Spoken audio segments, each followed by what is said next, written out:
안녕하세요. 백상 목사입니다. 부활주일 지난 둘째 날 4월 6일 화요일 아침입니다. 오늘 본문은요, 누가복음 이제 마지막 마지막 내용을 다루고 있는데요. 본문은 계속해서 예수님의 부활을 제자들이 듣고도 믿지 않는 그 제자들을 위해서 주님이 찾아오신 내용을 다루고 있습니다. 예수님의 제자들은 예수님을 만났던 베드로나 또 무덤가에서 예수님을 보았던 여인들을 통해 예수님이 부활하셨다는 말을 전달해 들었습니다. 그럼에도 불구하고 어제 본문에 나와 있던 엠마오로 내려가는 두 제자들처럼 그런 부활의 증인들의 이야기를 믿지 못했습니다. 그리고 오히려 혼돈 속에 빠져서 시리에 빠졌다고 표현하고 있지 않습니까? 여전히 제자들은 다른 사람들이 예수님을 만난 이야기를 전달해 들었음에도 불구하고 두려움과 불안, 혼돈과 근심 속에 있었습니다. 그래서 이렇게 믿음의 확신이 없었던 제자들에게 믿음의 확신을 심어주고 혼돈을 담대한 믿음으로 변화시키기 위해서 주님이 이들 가운데 방문하신 것이 오늘 본문의 내용인데요. 주님께서는 어떻게 이들에게 믿음의 확신을 심어주고 계신지 보겠습니다. 먼저는요, 39절의 말씀을 볼까요? 38절, 39절을 읽어보죠. 예수께서 이르시되 어찌하여 두려워하며 어찌하여 마음에 의심이 일어나느냐. 내 손과 발을 보고 나인 줄 알라. 또 나를 만져보라. 영은 살과 뼈가 없을 때 너희 보는 바와 같이 나는 있느니라. 예수님은 믿음이 없이 의심 가운데 혼돈과 불안 속에 있는 그들에게 믿음의 확신을 주기 위해서 나를 만져봐라.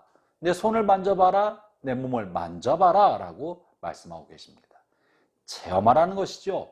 신앙이 관념 안에만 머무르면 되지 않고 체험이 되어야, 체험적 신앙이 되어야 믿음의 확신 가운데 거한다고 하는 것입니다. 사랑하는 형제자매 여러분, 신앙은 그저 종교적 신념이 아닙니다. 신앙은 도덕이 아닙니다. 철학이 아닙니다. 삶의 가치관만은 아닙니다. 신앙은 살아계신 하나님을 섬기는 것입니다. 그러므로 하나님을 관념 속에 두어서는 올바른 신앙을 가질 수 없습니다. 우리는 하나님의 살아계심과 예수님을 위해 구세주가 되심과 성령께서 우리를 인도하시고 계시다는 이 흔들리지 않은 확신을 가져야 되고, 그러기 위해서는 신앙의 체험이 있어야 합니다. 체험적 신앙을 가져야 합니다.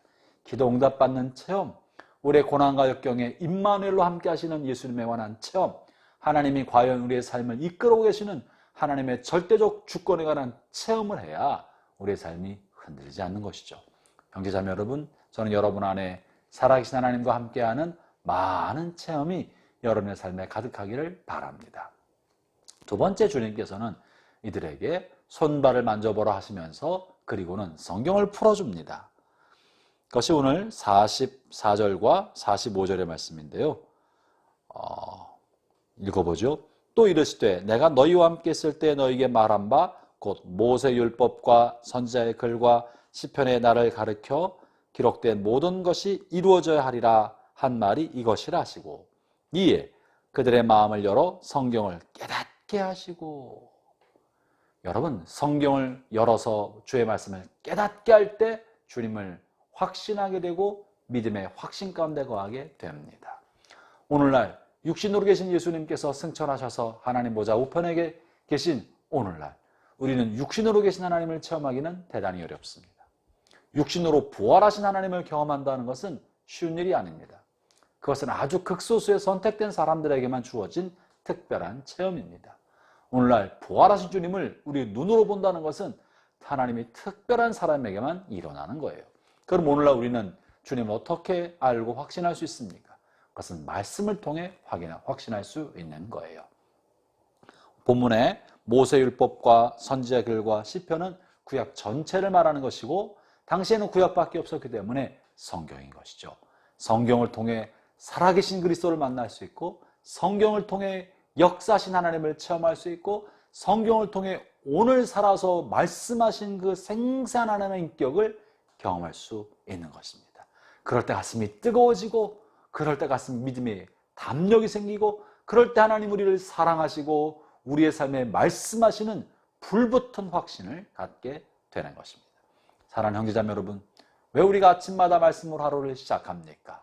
오늘도 하나님 우리 곁에 계셔서 우리에게 들려주신 그분의 속삭임, 그분의 음성을 듣고자 하는 것입니다. 이 아침에 말씀을 하루 시작하는 것은 도덕이나 철학이나 좋은 글귀를 배우려 하는 것이 아니라 말씀으로 함께 하시는 인격적인 하나님, 살아계신 그 하나님을 오늘 나에게 그 하나님이 뭐라고 말씀하시길 원하시나 살아계신 그분의 음성을 듣는 시간이고, 그분의 음성을 듣고 그분의 말씀을 들음으로 우리와 함께 하시는 주님과 동행하는 것입니다. 오늘 우리가 주님과 동행한다는 것은 그분의 말씀과 동행하는 것이에요. 하나님의 말씀은 과거의 죽은 말씀이 아니라 오늘도 살아계신 말씀인 것입니다. 그러므로 형제자매 여러분, 말씀 속에 살아계신 주님을 만나십시오. 말씀 속에 함께 하시는 주님의 인격을 체험하십시오. 말씀으로 여러분의 삶에 다가오시는 그분을 누리시고 경험하십시오. 그럴 때 가슴이 뜨거워질 거예요. 어제 본문에 보지 않았습니까? 엠마오에 내려가던 두 제자들이 가슴이 뜨거워질 때가 언제였습니까? 주님이 말씀을 풀어서 제자들에게 설명해 주실 때 그들의 마음이 뜨거워졌다고 하지 않습니까? 말씀 속에 살아계신 그리스도를 만날 때 가슴이 뜨거워지고 희열이 넘치고 믿음의 확신이 생겨나기 시작하는 것입니다. 세 번째는요, 본문 49절의 말씀인데요. 볼지어다 내가 내 아버지께서 약속하신 것을 너희에게 보내리니 너희는 위로부터 능력으로 입혀질 때까지 이 성에 머물라 하시니라. 성령님을 말씀하고 계시는 것입니다. 이 누가복음 24장의 말씀은 사도행전 1장의 말씀과 이어집니다. 제자들은 이랬음에도 불구하고 여전히 불안과 두려움 속에 있었습니다. 그러자 주님께서 성령이 임할 때까지, 아버지께서 약속하신 성령이 너에게 올 때까지 예루살렘에 머물러 있어라. 경거망동하지 말아라. 머물러 있어라. 성령이 임하시면 너희가 권능을 받고 담대한 확신을 갖게 되고 불붙은 확신을 갖게 되고 누구에게나 어떤 사람 앞에나 두려움 없이 복음의 증언자로 살게 될 거라고 말씀하고 계신 것이죠. 사랑하는 형제자매 여러분, 저는 여러분이 여러분의 삶에 성령으로 충만케 되고 성령님과 동행하시기를 축원합니다. 성령의 충만함을 얻으십시오. 성령으로 충만케 된다는 건 뭡니까? 하나님의 말씀으로 충만케 된다는 것이고 예수 그리스도의 임재로 충만케 된다는 것이고 예수님의 인격과 성품이 여러분의 삶을, 마음을 가득히 채운다는 거예요. 성령 충만을 잃어버렸다는 건 뭡니까? 마음의 생각에 내 생각, 내 염려, 미래에 대한 염려와 근심, 나로 가득 채워져 있을 때 주님은 머물 자리가 없습니다. 그 사람은 성령을 소멸시켜하고 있는 사람인 것입니다. 반면에 내 마음 한구석에, 아니 마음 가득 전체 예수님에 관한 생각, 복음에 관한 생각, 하늘의 영광에 관한 생각, 하나님의 영광에 관한 생각이 내 마음을 가득히 덮고 있는 상태, 하나님의 사랑과 그리스도의 은혜에 대해서 마음이 가득히 채워진 상태, 그 상태가 성령의 충만한 상태입니다. 형제자매 여러분, 이 아침에 주님의 말씀으로 충만케 되기를 바랍니다. 주의 성령으로 여러분의 마음과 생각이 가득 차기를 주의 이름으로 축원합니다. 그럴 때 여러분 믿음의 확신 가운데 서서 이 세상의 어떤 고난과 역경과 환난이 몰아친다 할지라도 두려움 없이 대범한 용기를 가지고 주님만 바라보며 담대한 삶을 살 수 있게 될 것입니다. 기도하겠습니다.